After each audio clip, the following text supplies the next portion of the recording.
ہوں کہ وہ وأصحابه أجمعين أما بعد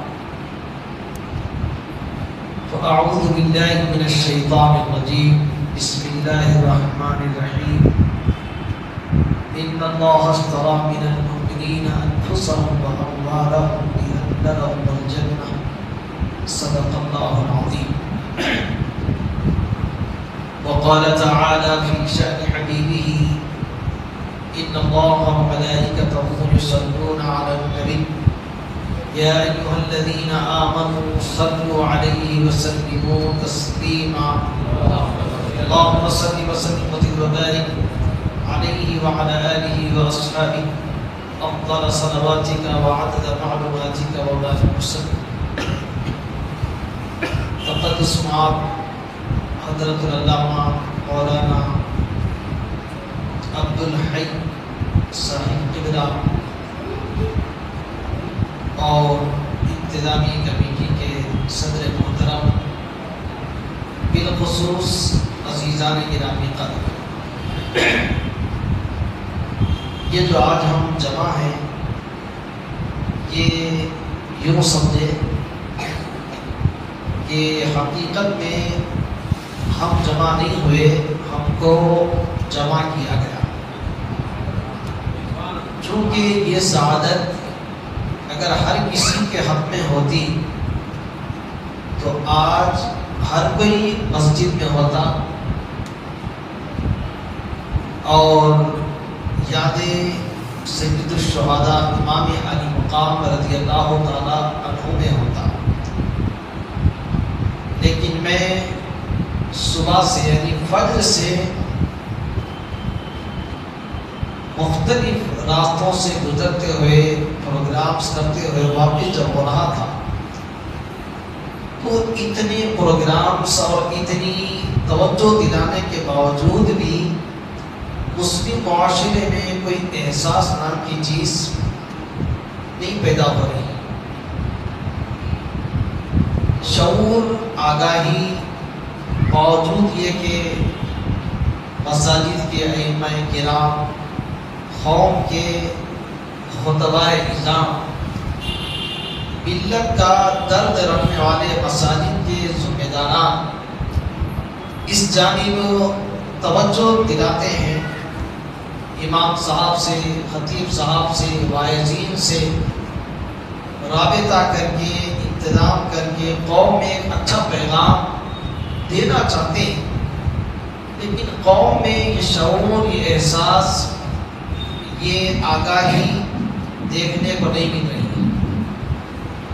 اسی لیے قوم کو آپ چھوڑ دیں، اپنی قسمت پہ رشک کریں کہ اللہ نے کم از کم ہزارہا لوگوں میں سے ہم کو انتخاب کر کے آج کے دن ہمیں اپنے گھر میں بٹھا کر کچھ سننے اور سمجھنے کی توفیق سے مالا مال فرمائے، ورنہ یہ اگر آپ اندازہ لگائیں کہ واقعی میں آپ پوری دنیا کے مسلمان قرآن مجید پر ایمان رکھتے ہیں اور ہمیں اس بات کا یقین ہے کہ ہم مومن اور مسلمان ہیں، تو پھر اس بات کو بھی دماغ میں رکھنا ہوگا کہ ہمارا کچھ نہیں ہے۔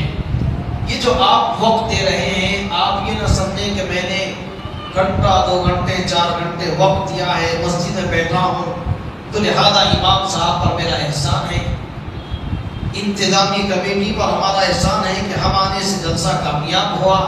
خدا کے جیسا آپ تصور بھی نہ کریں، یہ آپ کا جو وقت ہے یہ آپ کا وقت نہیں ہے، یہ آپ کی جو جان ہے آپ کی نہیں ہے، یہ آپ کا جو مال ہے آپ کا نہیں ہے۔ کیوں؟ اس لیے کہ خدا نے یہ سب کچھ جنت کے بدلے خرید لیا۔ اللہ کا اعلان ہے ان اللہ اشتری من المؤمنین انفسهم واموالهم بان لهم الجنہ، یقیناً اللہ تعالیٰ مومنین سے ان کے مال کو، ان کی جان کو جنت کے بدلے خرید لیا۔ اگر ہم جنت کے خواہش مند ہیں تو پھر اس بات کا یقین اور اعتماد رکھنا ہوگا کہ یہ سب کچھ ہمارا نہیں، اس کا۔ یہ اللہ کی ذات کا وعدہ ہے۔ اس کے بعد اللہ تعالیٰ نے انہی مومنین سے جو مال کو اور جان کو خریدا ہے ان کی ایک سب سے پہلے خوبی فرمائی، یقاتلون فی سبیل اللہ فیقتلون ویقتلون، وہ اللہ کی راہ میں جہاد کرتے ہیں، اللہ کی راہ میں اپنی جان کی بازی لگاتے ہیں، اللہ کی راہ میں نکل پڑتے ہیں۔ یقاتلون فی سبیل اللہ، یہ جو قتل کا لفظ ہے، قتل کا لفظ آتا ہے اگر قتل یہ 3 حرفی ہو تو لڑنا، قاتل ہو یعنی 4 حرفی ہو جائے، قاتل یقاتل یقاتلون، وہ آپس میں اللہ کی راہ میں لڑ پڑتے ہیں، جہاد کرتے ہیں، فیقتلون قتل کرتے ہیں، ویقتلون یا قتل کیے جاتے ہیں۔ یہ 2 صفات اللہ نے بیان کی۔ سب سے پہلے تو فرمایا کہ تمہارا کچھ نہیں ہے، ہم تمہارے مال کو اور جان کو خرید چکے ہیں۔ پھر فرمایا کہ اب اس کے بعد تمہارا کام کیا ہے؟ نماز پڑھنا نہیں، روزے رکھنا نہیں، حج کرنا نہیں، زکات دینا نہیں، سب سے پہلے دین کا کام کرنا، اعلاء کلمت الحق کے لیے جان کی بازی لگانا، اللہ کی ذات کے لیے اپنی جان کا نذرانہ پیش کرنا۔ اب اس کیس کرنے میں اگر تم کامیاب ہو جاؤ تو غازی کہلاؤ، اگر اللہ کے پاس پہنچ جاؤ تو شہید کہلاؤ۔ اب شہید ہو گئے تو پھر اللہ کے پاس کیا کیا ہے؟ شہادت کے فوری بعد اس کا انعام کا سلسلہ شروع ہو جاتا ہے۔ اسی لیے جب یہ آیت شریفہ نازل ہونے والی تھی اس سے پہلے اس کا شان نزول حضور پاک صلی اللہ علیہ وسلم مکہ مکرمہ میں چند لوگ مدینہ شریف سے آئے اور حضور کی خدمت میں کلمے کی، توحید کی، خدا پرستی کی بات ہوئی، دامن اسلام سے وابستہ ہو گئے۔ تو حضور نے فرمایا کہ دیکھو یہ جو دین ہے اس میں ہم سب کو قربانی دینا ہوگا۔ آپ پوری تاریخ کی، تفسیر کی، حدیث کی کتابیں اٹھا کے دیکھیں، حضور پاک صلی اللہ علیہ وسلم نے جب وہ لوگ تشریف لائے تھے سے یہ نہیں فرمایا، بات کی تعلیم ہے، نماز، روزہ، زکات، حج، یہ ساری بات کی تعلیمات۔ سب سے پہلے ہمارے دل میں جذبہ ہو کہ میں اللہ کے لیے کچھ کروں۔ اگر نماز بھی پڑھنے کا جذبہ ہے تو اللہ کے لیے ہو، امام کو انگلی کرنے کے لیے نہیں ہونا۔ نماز میں آئے، امام صاحب آئے نہیں آئے، یار آج بھی پڑھنا نہیں امام صاحب، ارے موضوع تب دیر سے ادا دے رہے ہو، ارے مسجد اتنی کھلی آج، یہ نہیں ہونا۔ یہ انگلیاں کر کر کے تو آج ہم یہاں پہنچے۔ یہ ہمارا جو مزاج ہے، فکر ہے، ہماری جو اپنی عادت ہے کہ یہ لوگ جو کام کر رہے ہیں مسجد سے وابستہ، چاہے امام ہو، خطیب ہو، مؤذن ہو، خادم ہو، ان کا اتنا بڑا مرتبہ ہے، ان کا اللہ کے پاس اتنا بڑا مقام ہے کہ حضور نے فرمایا کہ مؤذن جب اللہ کی بارگاہ میں آئے گا تو سب سے اونچی اس کی گردن ہوگی۔ لوگ یہ سمجھے کہ شاید یہ کوئی پیغمبر ہے، پھر ان سے کہا جائے گا نہیں یہ پیغمبر نہیں ہے، یہ وہ شخص ہے جو دنیا میں اللہ کی آواز کو بلند کیا کرتا تھا، اللہ نے آج اس کی گردن کو بلند کیا۔ کبھی بھی نہیں جانا۔ پیارے نبی صلی اللہ علیہ وسلم نے سب سے پہلے انہیں کیا تعلیم دی؟ فرمایا دیکھو اللہ کے لیے ہمیں اپنی جان کی قربانی دینا ہوگا، اللہ کے لیے ہم اپنا سب کچھ لٹانا ہوگا۔ وہ مسلمانوں نے کہا کہ یا رسول اللہ ہم نے سب کچھ قربان کر دیا، آپ نے کہا کہ ہم سب کچھ دینا ہے ہم کو، تو ہم نے اپنی جان بھی دی، مال بھی دیا۔ حضرت سیدنا عبداللہ بن رواحہ رضی اللہ تعالیٰ عنہ عرض کی یا رسول اللہ ہم تو سب دے دیں گے لیکن ہمیں کیا ملے گا؟ ہمارا ڈاؤٹ دور کر دیا، ہمارا جو شک تھا کہ بھائی ہم تو سب کچھ دیں گے لیکن ہمیں کیا ملے گا، ہم اس دین کے لیے جان بھی دیں گے، مال بھی دیں گے، ہم سب کچھ قربان کر دیں گے، مگر آقا ہمیں اس کے بدلے ملے گا کیا؟ اسی وقت اللہ نے جبریل امین کو روانہ کیا اور ارشاد فرمایا کہ لوگوں، جب تم جان دینے کے لیے تیار ہیں، جب تم مال دینے کے لیے تیار ہیں، تو شک نہ کرنا، اس جان اور مال کے بدلے اللہ تمہیں جنت عطا فرمائے۔ کتنی بڑی دولت ہے جنت، کیا چھوٹا مقام ہے؟ جنت ایسی نہیں ہے آج ہم دنیا کی اتنی لذتیں، اتنی رانائیاں، اتنی بہاریں، دنیا کا یہ جو رنگ دیکھ رہے ہیں نا، یہ کچھ نہیں۔ جنت ایک ایسی نعمت ہے، ایسا مقام ہے کہ سب سے بڑی نعمت جنت میں اللہ کا دیدار۔ دنیا میں دیدار نہیں ہوتا، مگر جنت میں اہل جنت کو اللہ کا دیدار ہوگا، وہ بھی ایک بار نہیں، ہفتے میں ایک بار، یعنی ہر ہفتہ دیدار ہوگا۔ اللہ کے دیدار سے بڑھ کے کیا چاہیے؟ ارے آج کوئی خوبصورت چیز دکھتی ہے، ہماری آنکھیں اس کے اوپر ٹھک جاتی ہیں، ہم اس کو دیکھے بغیر نہیں رہتے، لیکن جب یہ دنیا کا حسن اور جمال، یہ خوبصورتی جسے دیکھنے کے بعد ہماری آنکھیں اسی کی طرف میں رہتی ہیں، اسی کی جستجو میں رہتی ہیں، وہ دیکھے بغیر ہمارے روز و شب گزرتے نہیں ہیں، تو پھر اللہ کا دیدار کس عظمت و شان کا ہوگا۔ اسی لیے جنت وہ اتنا آسان نہ ہے، اور یہ جو جنت ہے نا، یہ جنت جو اللہ تعالیٰ نے ہم سے وعدہ کیا ہے، اس کے پیچھے بڑی محنت کرنا ہوگا۔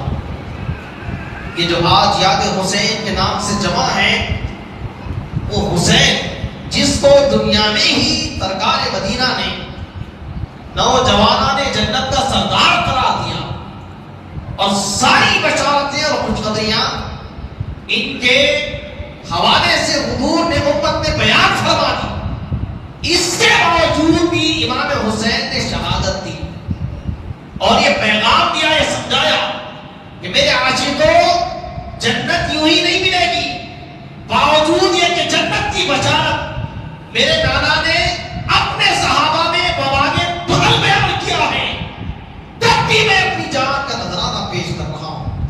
جب ضرورت پڑے تو تمہیں اپنی جان بھی دینا ہوگا، مال بھی دینا ہوگا، اپنی اولاد بھی دینا ہوگا، اپنا سب کچھ لٹا کے اپنے آپ کو جنت کا حقدار بنانا ہوگا۔ یہ 1 گھنٹے 2-4 گھنٹے محنت سے، جستجو سے جنت ملنے والی نہیں ہے۔ آپ کو امام عالی مقام کا جو پیغام ہے، اس پر اپنی زندگی کو گزارنا۔ اس کے بعد جب اس آیت شریفہ میں دوسرا مضمون یقاتلون فی سبیل اللہ فیقتلون ویقتلون، وہ اللہ کی راہ میں جہاد کریں گے، یا تو وہ ماریں گے یا تو وہ مریں گے، شہید ہوں گے، تو قرآن مجید کے دوسرے مقام پر اللہ تعالیٰ نے شہید پر جو اس کی کرم نوازی ہوتی ہے، جو اس کا احسان ہوتا ہے، جو اس کی مہربانیاں ہوتی ہیں، اللہ تعالیٰ نے قرآن مجید میں فرمایا فَرِحِينَ بِمَا آتَاهُمُ اللَّهُ مِنْ فَضْلِهِ۔ یہ جو شہداء ہیں اللہ کی عطا پر بڑے خوش ہیں۔ خوش کب ہوتے؟ کوئی نعمت ملے تو خوش ہوتے، کوئی انعام ملا تو خوش ہوتے، کوئی ہم کو ہماری خواہش کی چیز ملی تو خوش ہوتے۔ تو یہ جو لفظ قرآن میں فرحینا، فرح یفرحو، خوش ہونا، فرحینا بما آتاہم اللہ، اللہ کی جو انہیں مہربانی ہوئی ہے، اللہ کا جو ان پر اکرام ہوا ہے، اللہ کا جو ان پر فضل ہوا ہے، اس پر وہ خوش ہیں۔ کون خوش ہیں؟ شہداء۔ کون سے شہداء؟ احد میں، یعنی اسلام میں بہت سے غزوات اور سریات ہوئے. مشکل کیا ہوتی ہے، کبھی ہم اپنی مسلم میجارٹی کے محفلوں میں جب جمع ہوتے ہیں اور ہم کچھ سمجھانا چاہتے ہیں تو ہماری قوم، ہمارے نوجوان، ہماری ملت دین میں اتنی کمزور ہے کہ بعض چیزیں سمجھانے کے لیے ہم کو بھی دشواری ہوتی ہے کہ بھئی ایک چیز کے واسطے پھر دوسرا مضمون پکڑنا، پھر وہ دوسرا مضمون سمجھا کے پھر پرانے مضمون پہ آنا. اب میں آپ کو بتایا کہ بھئی غزوہ کس کو بولتے ہیں، نہیں معلوم. تھوڑا سوچنا چاہیے، احساس کرنا چاہیے. ابھی مجھے مولانا بتا رہے تھے کہ ماشاءاللہ ہمارے پاس مدرسہ کام کر رہا ہے، 200 قریب بچے آتے ہیں، عصر سے لے کے شام تک اتنا لمبا ٹائم کام کر رہا ہے. یہ کس کے لیے؟ کیا اس سے انتظامی کمیٹی کو فائدہ ہے؟ کیا امام صاحب کو فائدہ ہے؟ کیا پڑھانے والے مدرسین کو فائدہ ہے؟ اپنی کہاں فائدہ ہے تنخواہ دے رہے ہو. ارے بابا یہ تنخواہ ہے تو کہیں بھی کام کر کے لے لے سکتے، لیکن مسجد میں کام کر رہے ہیں، قوم کو سدھارنا چاہتے ہیں، سنوارنا چاہتے ہیں، نوجوانوں کو تیار کرنا چاہتے ہیں، تو ان کا سپورٹ کرنا، اس کی طرف اپنی اولاد کو رغبت دلانا ہمارا فرض ہے. بہت سی باتیں ایسی آتی ہیں کہ اب میں بتا رہا تھا آپ کو، بہت سے غزوہ اور سریات ہوئے. غزوہ کہتے ہیں وہ جنگ جس میں آپ صلی اللہ علیہ وسلم شریک ہوئے. سریہ کہتے ہیں وہ جنگ جس کو آپ صلی اللہ علیہ وسلم تیار کر کے فوج کو روانہ فرما دی اور یہاں سے دعا کی، ان کی نگرانی کرتے ہیں. مدینہ طیبہ کی 10 سالہ مبارک زندگی میں اسلام کے لیے، یہ اسلام اتنے آسان اس لیے آیا. آپ گھنٹہ 2 گھنٹے بیٹھ کے آپ یہ کہہ دیں کہ ابھی مولانا بتا رہے تھے اثر تک آپ کو بیٹھنا ہے، تو بہت سے لوگ ان صاحب کو دیکھنے لگے، اثر تک پکڑ کے رکھ لیا ان صاحب. اب زیادہ کریں تو دروازہ لگاتے کیا ہے، نہیں لگاتے ہو. آپ کی قسمت، آپ بیٹھے بہت اچھی بات ہے، نہیں بیٹھے وہ بھی ویلکم. لیکن آپ دیکھو یہ گھنٹہ 2 گھنٹے، ارے فون دے دیے تو 4 گھنٹے گزر جاتے ہیں. فیس بک میں گھس گیا تو جاتے چلا. وہی ٹائم یہاں اگر گزارے کتنا فائدہ ہوتا سوچو آپ. اور اس دین کے واسطے میرے پیارے نبی صلی اللہ علیہ وسلم نے 10 سال کے قلیل عرصے، 10 سال کیا ہے کہ یہ دیکھے دیکھے تک 10 سال گزر گئے. یہ 10 سال کی اتنی کم مدت میں 1 2 نہیں، 10 20 نہیں، 81 جگہ ہوئی، 81 جگہ ہوئی. 81 جگہوں میں 31 جگہ ایسی تھی جس میں خود آپ صلی اللہ علیہ وسلم شریک ہیں، اور 50 جگہ ایسی تھی جس میں آپ صلی اللہ علیہ وسلم نے فوجی دستوں کو تیار کر کے روانہ کیا. تو اس میں سے ایک جگہ ہے احد. یہ جو مدینہ شریف جو لوگ گئے ہیں میدان احد کو جاتے ہیں، غزوہ احد کہا جاتا ہے. قرآن مجید میں اس کا تذکر آیا. یہ جو احد کی جنگ ہوئی میدان احد میں، آپ کو میں کیا بتاؤں کیسے کیسے. یہ جو احد پہاڑ ہے، احد پہاڑ ہے نا بھائی، ہم تو انسان ہیں، اشرف المخلوقات ہے، پھر سرکار کی امت ہے، سرکار کا کلمہ پڑھتے ہیں، کیا کیا ہم میں خوبیاں ہیں، لیکن ہم کو احساس نہیں ہے. ہم بالکل کاموں سے پہرے ہیں، آنکھ سے اندھے ہیں، دن کے بالکل گورے، احساس ہی نہیں ہے. یہ جو احد پہاڑ ہے نا، احد کی جنگ ختم ہونے کے بعد جو احد میں مدفون حضرت سیدنا حمزہ رضی اللہ تعالیٰ عنہ ہیں، ان کے جسد کو اٹھا کر جب سرکار اور صحابہ کرام مدینہ شریف لے کے آ رہے تھے تو احد پہاڑ بھی چلنے لگے. احد پہاڑ کوئی معمولی پہاڑ نہیں ہے، بہت بڑا پہاڑ ہے.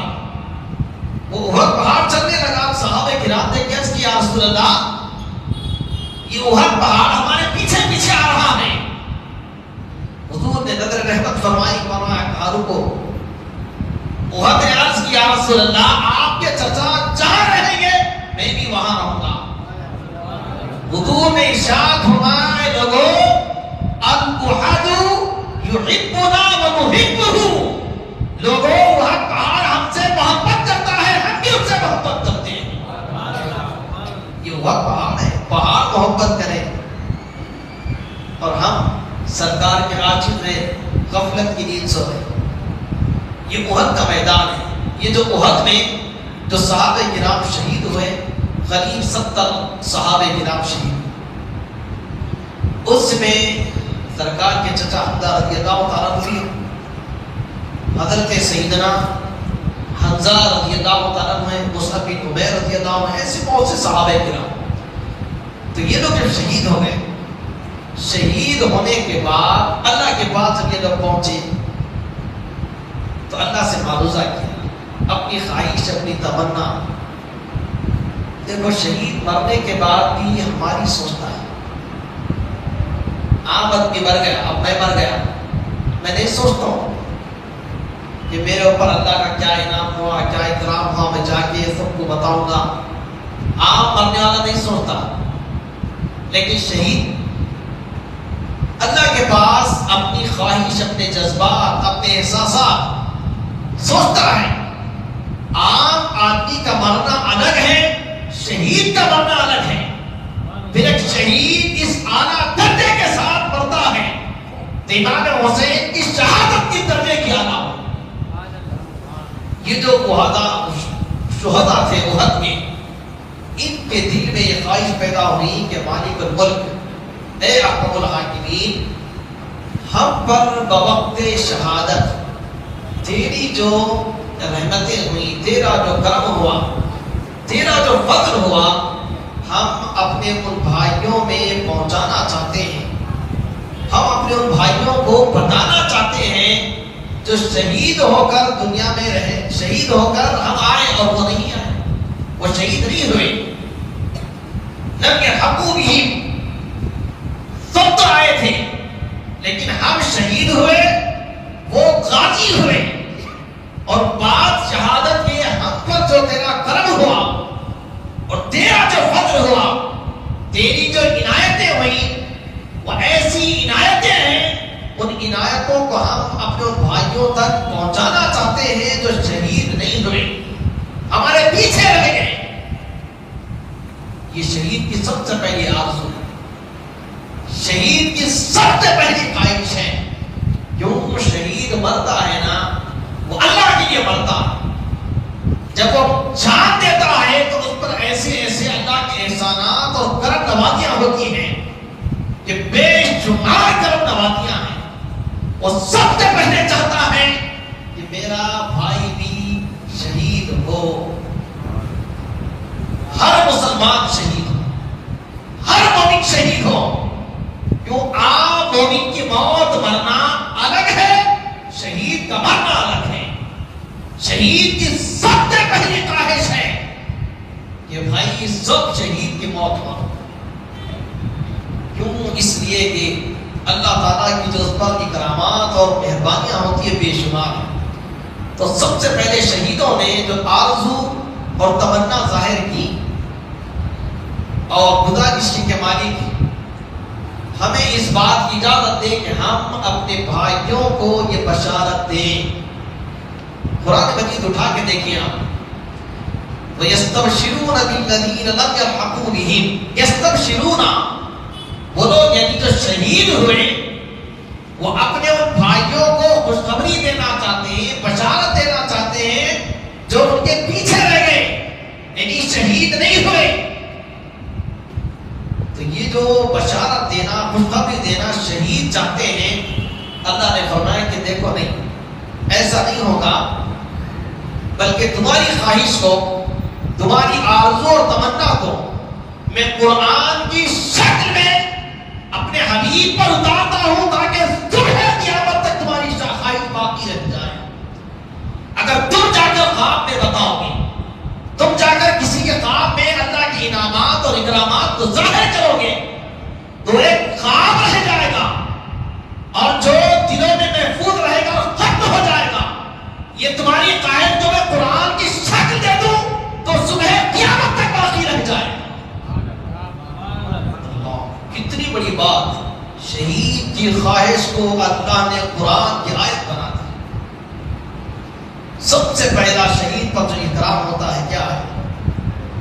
حدیث شریف میں ہے سب سے پہلا اکرام جو ہوتا ہے، چونکہ آج کل کا دور بڑا مشکل اور کٹھن دور ہے، ہماری قوم دنیا میں تو اتنی ریسرچ اور تحقیق کے حوالے سے آگے بڑھ چکی ہے کہ ہر چیز پر انہیں پروف چاہیے. بھئی کوئی بھی بات بتا دیے تو اس کا پروف کیا ہے، اس کا حوالہ کیا ہے، یہ کیسا بولتی ہے، کیا کر دیے.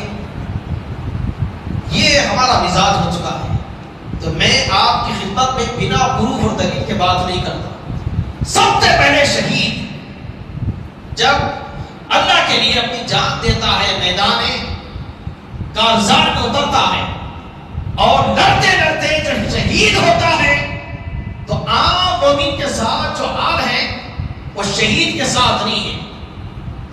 آپ میں اور آپ جب مرتے ہیں تو فرشتوں کی ایک جماعت آتی ہے. حدیث شریف میں فرشتوں کی وہ جماعت آ کر سب سے پہلے مرنے والے کو جکڑ لیتی ہے. آپ اٹھا کر دیکھیں شرح الصدور، علامہ جلال الدین سیوطی رحمۃ اللہ علیہ کی کتاب ہے شرح الصدور، اس میں لکھا ہے کہ مرنے والے پر سب سے پہلے فرشتوں کی جماعت آتی ہے، اس کو جکڑ لیتی ہے. جیسے ہم جانور کو ذبح کرنے سے پہلے کیا کرتے ہیں، جانور کو پکڑ کر سلا دیتے ہیں، اس کے پیر باندھ دیتے ہیں، دم پیچھے سے لے کر کھینچ کے پکڑتے ہیں، منڈی چلا رو کر دیتے ہیں. یہ جانور کے ساتھ جو سلوک ہوتا ہے وہ ایسا ہی ہمارے ساتھ ہوتا ہے. کیوں؟ حدیث شریف میں آیا ہے کہ جب فرشتوں کی جماعت مرنے والے کو اگر جکڑ نہ لے، اس پر گرفت نہ کرے تو موت کی سختی سے مرنے والا برداشت کیے بغیر گھر چھوڑ کر جنگلوں میں بھاگ جائے گا. کیونکہ موت کی سختی وہ سخت ہوتی ہے. کسی بزرگ سے پوچھا گیا موت کی سختی کیا ہے، تو انہوں نے کہا کہ 1000 تلوار کے مار کھا لینا اچھا ہے، اس سے زیادہ سخت موت کی سختی ہے. کسی بزرگ سے کہا گیا کہ بھئی موت کی سختی کیا ہے، تو فرمایا بیٹا اللہ نے یہ ناک کے جو بڑے بڑے سوراخ دیے ہیں، یہ سوراخ کو کم کر کے سوئی کے ناکے کے برابر کر دیتا ہے. بتا یہ سختی کیسی ہوتی ہے، ناک بند ہو جائے تو کیا حال ہوتا ہے. سب کو تجربہ ہے، ناک بند ہو گئی تو حلق منہ سے سانس لے گی، تھوڑی تھوڑی دیر میں حلق سوکھ جائے گا، پریشانی ہوگی، بے چینی ہوگی، اضطراب بڑھ جائے گا، حالات مقدر ہوں گے، بے چینی اور بے قراری میں دواخانے کے چکر کاٹنا پڑے گا، پیسے خرچ کر کے دوائی لینی پڑے گی، 2-4 دن کے بعد افاقہ ہوگا. ارے صرف زکام ہو جائے تو یہ حال ہے، موت کے وقت کے بڑے بڑے سوراخ سوئی کے ناکے کے برابر کر دیے جائے تو پھر کس شدت کی تکلیف ہوگی. یہ عام مومن کے ساتھ ہوتا ہے. لیکن میرے آقا دو جہاں صبر کرو بقا صلی اللہ علیہ وسلم فرماتے ہیں کہ عام مومن کو پہلے تو فرشتے جکڑ دیتے ہیں، بعد ان جکڑنے کے موت کا فرشتہ آتا ہے، پھر اس کے بعد دوسرے فرشتے آتے ہیں، وہ آپس میں ڈسکس کرتے ہیں کہ اس نے کیا کیا، اور کچھ فرشتے کہتے ہیں اس نے کیا چھوڑا. اس کے بعد اس کی جان نکالی جاتی ہے. لیکن اس کے برخلاف شہید جب شہادت کا جام نوٹ فرمانے والا ہوتا ہے تو فرشتے نہیں خدا خود آتا ہے، اپنی شان قدرت کے ساتھ اللہ کی ذات جلوہ گر ہوتی ہے اور پھر شہید کی روح کو اپنے دست بابرکت میں لیتا ہے. کتنی بڑی بات ہے. حدیث شریف میں آپ کو میں پڑھ کے سنا رہا ہوں، ان اللہ عز و جل وکل ملک الموت بقبض الارواح الا شہید. اللہ تعالی موت کے فرشتے کو ارواح کے قبض کرنے کے لیے مقرر کیا ہے سوائے شہید کے. کیوں؟ فرماتے ہیں فَإِنَّهُ يَتَوَلَّى قَبْضَ أَرْوَاحِهِمْ. شہید کے ارواح کو نکالنے پر وہ خود مقرر ہے. اللہ تعالی جو بندے خدا اپنی جان خدا کے لیے دیتا ہے تو خدا خود اس کی روح کو دیتا ہے. عام بندہ جب مرتا ہے تو سوچو آپ اس کے پاس فرشتے ہیں، مختلف حساب و کتاب ہے، احوال ہیں. جب شہید مرتا ہے تو خود خدا اپنی شان کے ساتھ آ جائے اور وہ خدا کے دیدار میں مست ہو جائے، تو میرے آقا نے فرمایا موت کی سختی اس پر اتنی آسان کر دی جاتی ہے گویا چونٹی کاٹنے کی بھی تکلیف تو نہیں ہوتی۔ کتنی بڑی بات ہے، آج ہم جو شہادت کی دور دور تک ہمارے پاس تصور نہیں ہے، لیکن اسلام نے حضور کی برکت سے پوری حضور کی امت پر شہادت کی چھوٹی چھوٹی شکلیں بنائی۔ ایک شہادت کی بڑی شکل ہے شہادت جہری، اللہ کی ذات کے لیے اعلاء کلمت الحق کے لیے اپنی جان کا نذرانہ پیش کرنا۔ ایک ہے شہادت سری جو ہر کسی کو نصیب ہو سکتی ہے، لیکن کوئی ایسی شہادت کے لیے بھی کوشش نہیں کرتا۔ سب سے چھوٹی بالکل آسان کام، حضور نے کیا فرمایا کہ جو کوئی گھر سے نکل کر حصول علم کے لیے مسجد فاطمہ کو آتا ہے علم حاصل کرنے کے لیے، اگر یہ گھر سے نکل کر فاطمہ مسجد کے لیے آ رہا ہے، مقصد علم ہے اور اس راستے میں مر جاتا ہے تو شہید مرتا ہے۔ اتنا بڑا درجہ، ارے شہید کوئی معمولی بات نہیں ہے۔ ارے شہادت کسی بھی درجے کی ہو، شہادت جہری ہو کہ سری ہو، حصول علم میں مرا ہو کہ پیٹ کی تکلیف سے مرا ہو کہ دیوار گر کے مرا ہو، خدا اس کی روح کو نکالنے آتا۔ اتنی بڑی کرم نواز ہے، جب اللہ تعالیٰ اس کی روح نکالتا ہو اپنی شان کے ساتھ، تو پھر ظاہر سی بات ہے اللہ کا دیدار کیسے ہوتا ہے؟ عام آدمی مرتا ہے تو اسے فرشتوں کا دیدار ہوتا ہے، لیکن شہید مرتا ہے تو اسے خدا کا دیدار ہوتا ہے۔ عام آدمی مرتا ہے تو موت کی سختی اس قدر خطرناک اور پرخطر ہوتی ہے کہ 1000 تلوار کی مارے ایک طرف ہے، موت کی سختی ایک طرف ہے، لیکن اس کے برخلاف شہید مرتا ہے تو موت کی سختی کو میرے آقا نے فرمایا چمٹی کاٹنے کے برابر بھی نہیں ہوتی۔ یہ جذبہ ختم ہو گیا، آج سوچنا چاہیے اس کے بعد جب شہید مرتا ہے تو اس کے لیے ہم کیا کرتے ہیں۔ حضور پاک صلی اللہ علیہ وسلم نے فرمایا کہ شہید جب مرتا ہے تو سب سے پہلے آپ دیکھیں، ہم مرتے ہیں تو ہم مرنے کے بعد ہمارا حساب کتاب طے، میں کیا کرا آپ کیا کرے سب کچھ جانا، جھوٹ نہیں ہے۔ عام آدمی مرے تو جھوٹ نہیں ہے، حساب و کتاب ہوگا، سب کچھ ہوگا، لیکن میرے آقا نے کیا فرمایا، شہید جب مرتا ہے تو ادھر روح جان سے نکلتی ہے، ادھر روح نکلتے ہی اس کی بخشش ہو جاتی ہے۔ حضور نے فرمایا یغفر لہ فی اول دفعۃ، دفعۃ کہتے ہیں، دفعہ کہتے ہیں بالکل جسٹ سیکنڈ میں کا بھی سیکنڈ، بالکل ایک دفعہ، یعنی اتنا جلدی کہ سیکنڈ کے اتنا بھی وقت نہیں نکلتا، ادھر روح نکلی ادھر شہید کی بخشش ہو جاتی ہے۔ اور عام آدمی مرتا ہے تو اس کی بخشش نہیں ہوتی، حساب و کتاب ہوتا ہے۔ میرے آقا کے ایک ایک کلمے میں اللہ کی رحمت ہے۔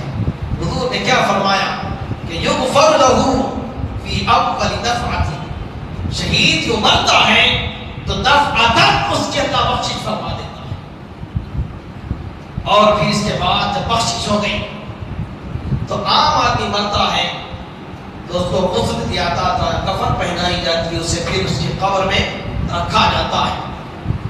جب اس کی قبر میں رکھا جاتا ہے تو حدیث شریف میں مفتی صاحب بیٹھے ہوئے ہیں، آپ کو اگر کوئی اشکال ہو میرے اس خطاب میں تو آپ ان سے براہ راست مل کے رب پیدا کر سکتے۔ میں آپ کے سامنے حدیث شریف، پوری حدیث شریف رکھ رہا ہوں۔ حضور نے کیا فرمایا، جب عام آدمی کو دفنا دیا جاتا ہے تو دفنانے کے بعد اس کو جنت بتائی جاتی ہے، واقعی مومن ہے، مسلمان ہے، صالح ہے اور بہت متقی پرہیزگار ہیں، تو جنت کی کھڑکی روشن کی جاتی ہے اور جنت بتائی جاتی ہے بابا یہ آپ کا مقام ہے، ایک وقت آئے گا قیامت قائم ہوگی اور آپ حساب و کتاب کے بعد پھر آپ جنت میں جائیں گے، یہ سارا مرحلہ طے ہوتا ہے۔ پھر دوزخ بتائی جاتی ہے کہ بابا یہ دوزخ ہے، مگر آپ نے اچھے کام کیے تو اللہ نے اس دوزخ سے تم کو نجات دے کر جنت تمہارا مقدر فرمایا۔ یہ عام مومن کے ساتھ ہوتا ہے، لیکن شہید جب مرتا ہے تو میرے آقا نے فرمایا یہ سب کچھ نہیں ہوتا، بلکہ شہید کو وجرا مقعدہ فی الجنہ، شہید سے کہا جاتا ہے بابا آپ نے اللہ کے لیے جان دی ہے تو جنت میں اپنا مقام بھی دیکھ لو، اس کو جنت میں اپنا مقام بتا دیا جاتا ہے۔ اور پھر جنت میں اپنا مقام دکھایا جاتا ہے تو وقت اتنا نہیں ہے کہ میں تفصیل رکھوں، یہ میں سمجھتا ہوں 40 ایسے احادیث شریفہ ہیں جو صرف شہید کے ایک کے بعد ایک مرحلہ بات ہے، یہ تو صرف میں نے صرف موت اور قبر کی بات رکھی، پھر محشر ہے، پھر جنت میں جانا ہے، وسیع مضمون ہے۔ چونکہ مجھے بھی اپنی مسجد سے مولانا کے پاس یہ پروگرام ہو رہا ہے، میرے پاس بھی فجر کے بعد ہوتا ہے، خصوصی طور پہ آج عصر کے بعد، اور یہاں سے میں پہنچنا قریب 1 گھنٹہ تو لگے، اور میں بتا دیا تھا مولانا کو کہ 3 بجے مجھے چھوڑ دیں، لیکن شاید ہو سکتا ہے آپ مطمئن نہیں ہوں گے، اس وقت ایک واقعہ رکھ کے اپنی بات ختم کرو۔ شہید حضرت سیدنا عبد الواحد بن زید رحمۃ اللہ نے بہت بڑے جلیل القدر اللہ کے محبوب گزرے، صالحین میں سے ہیں۔ وہ فرماتے ہیں کہ ہم لوگ مسجد میں بیٹھے تھے، بات چیت کر رہے تھے، اور اس بات چیت کے دوران ہمارے پاس جہاد کی بات چل رہی تھی، یہ تفسیر روح البیان میں یہ واقعہ۔ تو بات چیت کے دوران بہت سے لوگوں میں ہم لوگوں نے ڈسکس کیا کہ بھئی ہم کو جہاد میں چلنا ہے، اللہ کے دین کے لیے ہمیں سفر کرنا ہے اور قربانی دینی ہے، اعلاء کلمت حق کو پیش کرنا ہے، لیکن لوگوں میں احساس نہیں ہے کیا کریں گے۔ تو حضرت سیدنا عبد الواحد بن زید رحمۃ اللہ علیہ فرماتے ہیں کہ میں نے اپنے دوست سے کہا کہ میاں تم اٹھو، اٹھ کے یہ جو آیت ہے ان اللہ اشتری من المؤمنین انفسهم واموالهم بان لهم الجنہ یقاتلون فی سبیل اللہ، یہ آواز سے پڑھو، اٹھے اٹھ کے اچھی آیات ہے، وہ آیت شریفہ آواز بلند پڑھنے لگی۔ 2 آیت شریفہ پڑھے تھے کہ ایک 15 سال کا نوجوان، آپ سوچیں 15 سال کیا جذبہ ہے، آج ہمارے بچوں کا کلچر دیکھیں، ان کی تہذیب دیکھیں، ان کا ماحول دیکھیں، ہمارے پورے 15 سال کیا 20 سال کیا ہمارا نوجوان طبقہ بالکل بگڑا ہوا ہے۔ بمشکل نوجوانوں میں سے 5%، 100 میں 5 نوجوان بھی آپ کو ایسے نہیں ملیں گے جن میں دین کا جذبہ، دین کی اہمیت، دین کے اس میں ایک ان کے دماغ میں دھن ہو کہ بھائی ہم کو ایک صحیح سچا مسلمان بننا ہے۔ یہ جذبہ 100 میں سے 5 نوجوانوں میں نہیں ملے گا، لیکن وہاں کیا تھا، 15 سال کا بچہ جب ان آیت شریفہ کو سنا تو حضرت سیدنا عبد الواحد بن زید رحمۃ اللہ علیہ کی خدمت میں آ کے عرض کی حضور کہ اللہ کا وعدہ ہے کہ اللہ تعالیٰ نے ہمارے مال اور جان کے بدلے جنت دے دے گا۔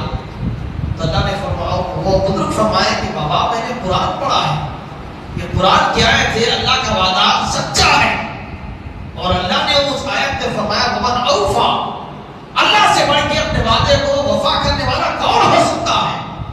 تو اس نے کہا کہ ٹھیک ہے ٹھہر جائے، میں بھی خرچہ جاتا ہوں۔ تو آپ نے فرمایا کیا بات ہے، کیا بات کہنا چاہتے ہو؟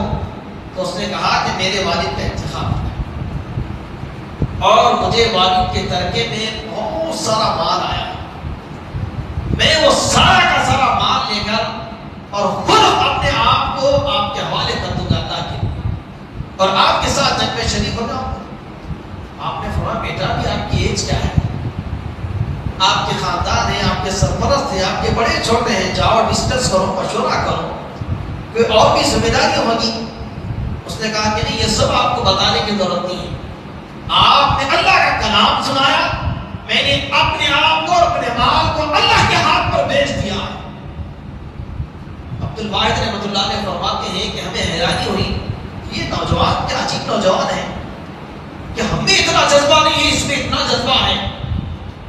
آخر کیا بات ہے کہ ہمیں بھی اپنی زندگیوں پہ افسوس کرنا چاہیے۔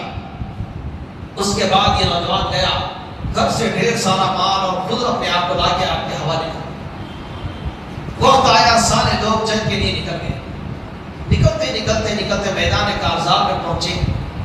یہ نیک سیرت نوجوان بزرگوں کی، بڑے بڑے سپاہیوں کی خدمت کرتا تھا، چونکہ عمر میں چھوٹا تھا، اب اخلاقی طور پر سب کی خدمت کرتا، جانوروں کا خیال کرتا، اور رات میں جب ساری اسلامی فوج سو جاتی تو نگرانی،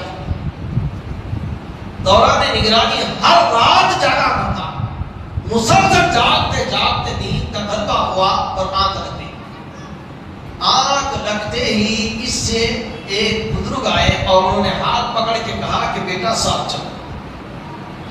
ساتھ چلنے لگا، ایک بہت بڑا باغ ہے، اور بڑا باغ آیا۔ باغ آنے کے بعد اس میں ایک پانی کی نہر ہے، اس پانی کی نہر پر انتہائی خوبصورت نوجوان لڑکیاں بیٹھی ہیں۔ جیسے ہی لڑکیاں اس نوجوان کو دیکھی تو اس نے کہا کہ اللہ، العنایہ المردیہ کے شوہر آ گئے۔ العنایہ المردیہ ایک حور کا نام ہے، آپ کو بعد میں سمجھ میں آئے گا، پہلے میں بتا دیا ہوں، ایک حور کا نام ہے العنایہ المردیہ، یعنی اللہ کی راضی شدہ حور۔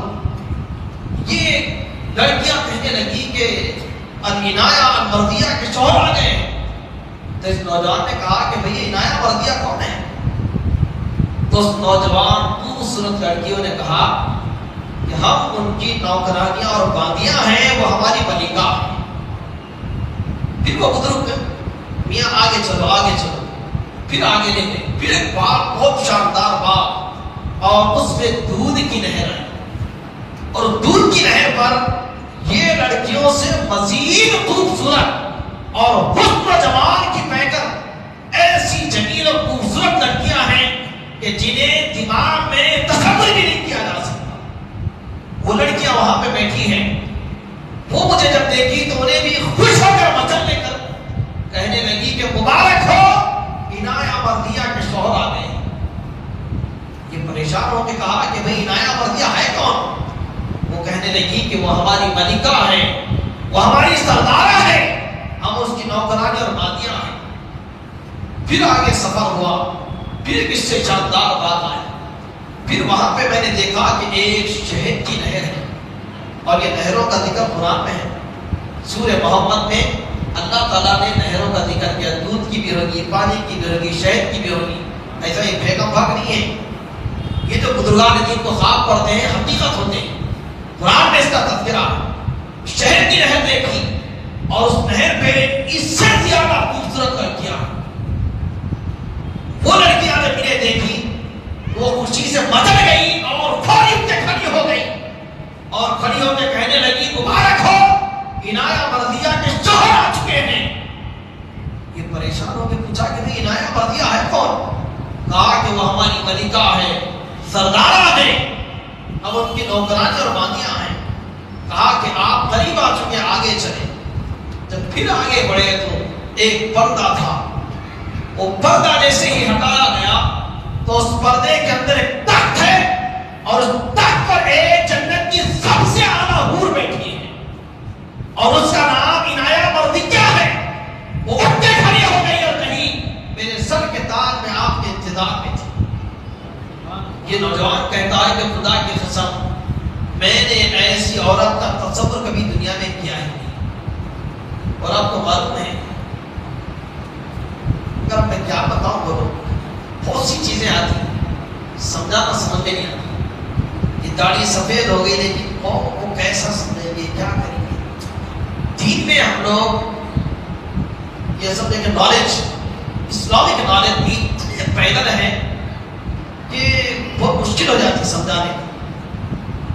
حضرت محدث نقل رحمۃ اللہ علیہ، بانی جامعہ قبلہ رحمۃ اللہ علیہ اور بہت سے بزرگان دین اپنی کتابوں میں اس حدیث شریف کو نقل کی ہے.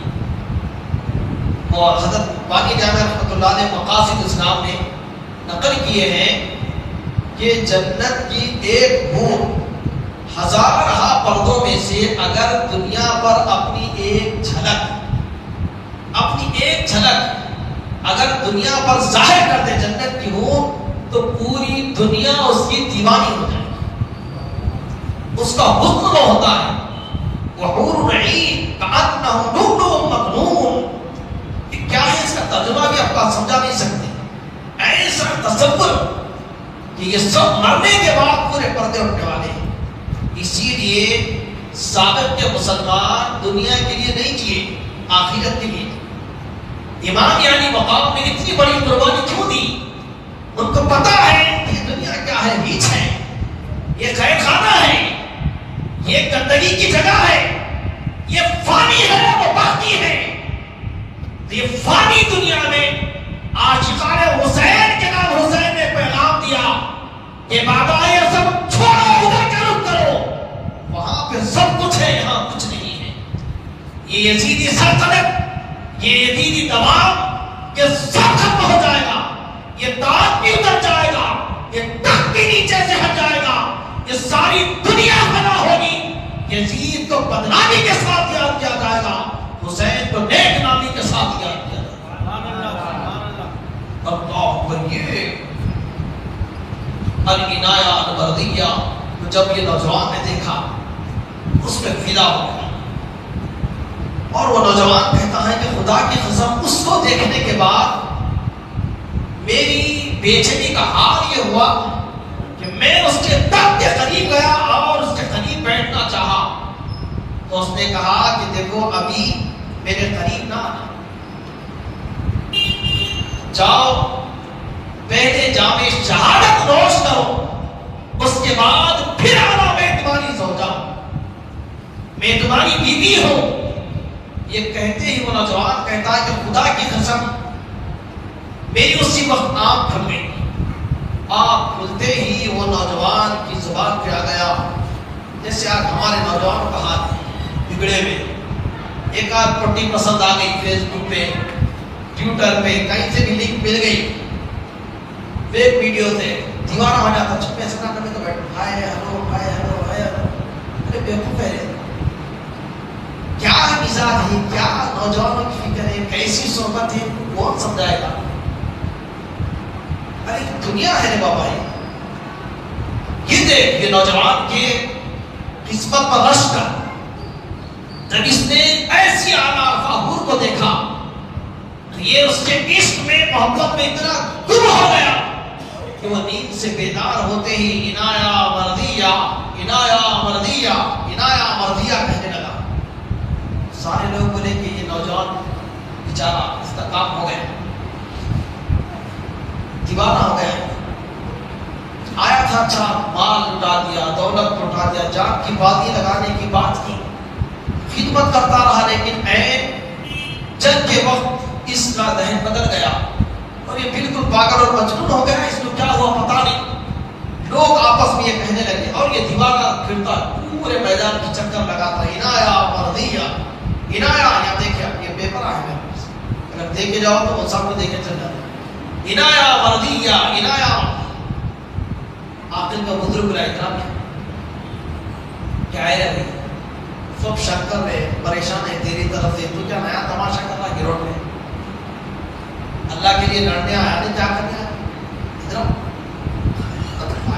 کیا بات ہے. عنایہ مردیہ کو نہیں خدا حضرت. اب یہ راز ہے، اس کو راز رہنے دیں. فرمایا نہیں، لوگ شک کر رہے ہیں، لوگ بدگمانی کا شکار ہیں، بتاؤ سچ یہ کیا ہے. تو اس نے پورا خواب سنایا. اتنے میں جنگ کا میدان تیار ہوا اور اس میں لکھا ہے کہ اس نوجوان نے 9 آدمیوں کو واصل کا جہنم کیا، اس کے بعد جامع شہادت نوش کرا. تو یہ ان اللہ اشتری من المؤمنین کے تحت صاحب تفسیر روح بیان نے ذکر کیا ہے. یہ شہادت ہے. آج کا دن یوں ہی نہیں گزر جاتا. ہمارے اندر جذبہ ہونا چاہیے, ہمارے اندر شوق ہونا چاہیے. ہم یہ جو کوشش کر رہے ہیں, ہم یہ سمجھ رہے ہیں کہ ہم ایک تبڑا ماشاءاللہ کرتا پائجامہ پہن لیا آج کے دن اور غسل کر کے سرما لگا لے کے گھنٹہ 2 گھنٹے مسجد میں آ کے بیٹھ گئے, چلو یوم شہادت کا حق ادا ہو گیا. نہیں ہو سکتا. آپ کو زندگی کے ہر وقت ہر گھڑی اللہ کے لیے اور اللہ کے رسول کی سنتوں پر عمل کرتے ہوئے اپنی آخرت کو سنوارنا ہوگا. اللہ تعالی ہم سب کے ہاتھ پر خاص رحمت فرمائے اور ہم سب کو دنیا سے زیادہ دین کی فکر کرنے کی توفیق عطا فرمائے. اور اے کریم اپنے کرم سے, اپنے فضل سے ہمارے اس پروگرام میں جتنے بھی احباب دور دراز سے آئے اور شریک ہوئے, ان کے اس بیٹھنے کو, ان کے آنے کو قبول فرما.